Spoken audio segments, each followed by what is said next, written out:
Hi there, you're with Norm and Gaudet today, and we are at the Creative Festival.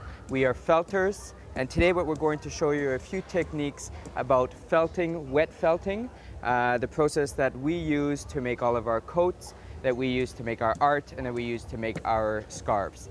So Gio here right now is demonstrating the placement of wool.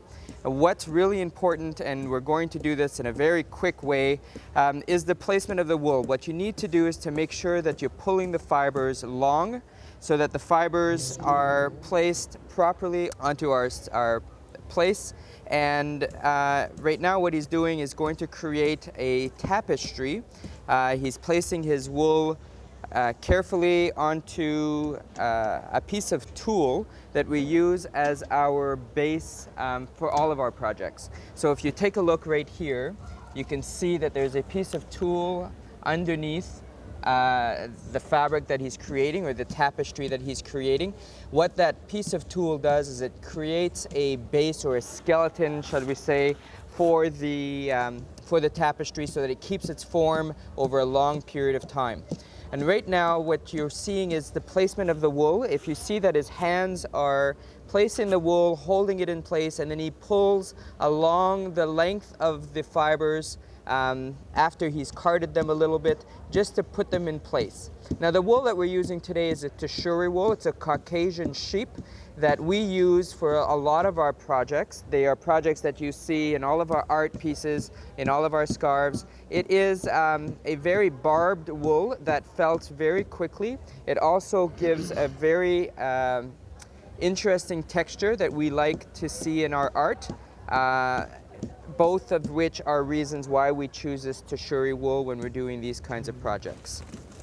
Once he's finished placing his initial layer of wool, he's going to start decorating the wool. Now when he's decorating the wool, some of the things that he's going to be using to decorate is silk. Now we use cocooned silk. What we do is we boil the cocoons and then we dye it. When you're ready to use one of the cocoons, you pull the cocoon off, you turn it into a kind of a cotton ball, but we'll call it a silk ball because it's made out of silk.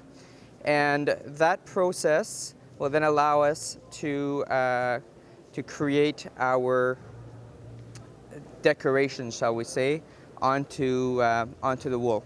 Now once we've got a puff ball, what we're going to do is we're going to wet this puff ball, and we're going to place it onto our piece of felt that we've already started creating. Now when this is wet, you can create all kinds of great shapes with it. You can take your pair of scissors, you can cut out petals for a flower, you can cut out leaves, you can turn it into long strings.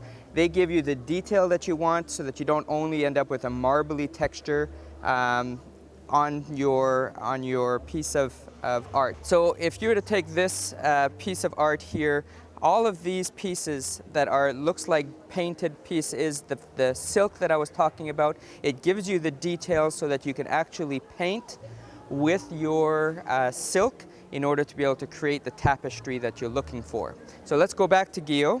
So what Gio is doing right now is he's using a merino wool in order to give some extra texture and some extra colors that you can add to be able to create the image or the design that you're looking for.